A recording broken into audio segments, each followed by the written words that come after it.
Okay, chemistry on level and pre-AP chemistry, this video is for you. Continue on in the Unit 6 notes.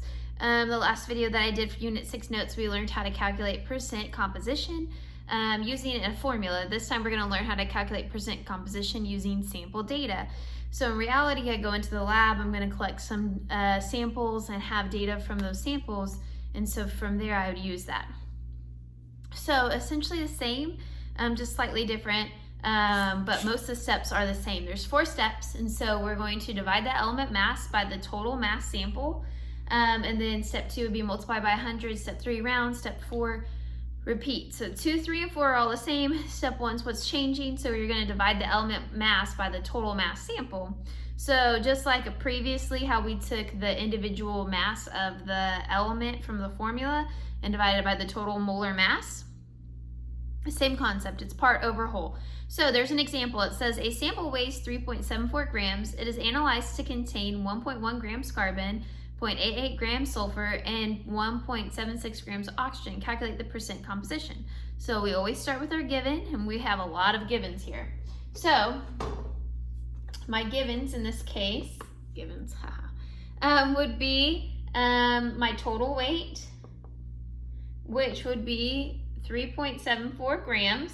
Now then, they don't have to actually tell us the total weight because we could do some math, right? I could just add up all the individual weights, or if they told me the total weight and they gave me everything but one, I could subtract to figure out that missing piece.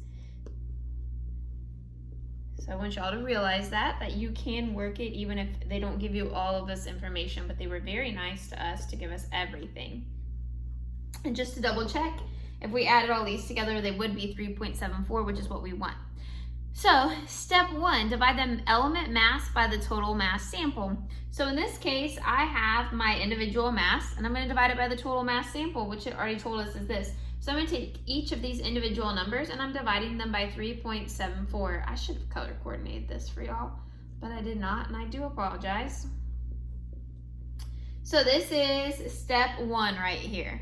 So we are dividing them all, each individual mass, by the total mass. And then when we do that, then we're going to get our different answers, which I will plug it into the calculator to make sure that I have all the answers correct for you. So first one I have is 1.1 divided by 3.74. And I'm getting that to be 0.2941 is what we'll go with. I'm going to end up only needing 3 sig figs, but I'm going 1 over so that way we can round appropriately. I just forgot what I said. 0.2941. Okay, and then the next one would be 0.88 divided by 3.74 equals, and I'm getting 0.235,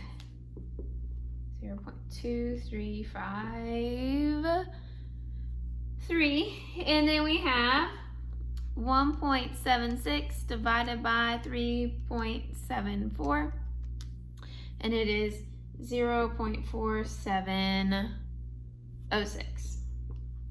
Okay, so that's step 1. I did my division. Step 2 says to multiply by 100. Step 3 would be round. 4 would be repeat for all elements. We're doing them all at the same time, so you're not repeating. But if I were to do carbon first, I'd do all of this.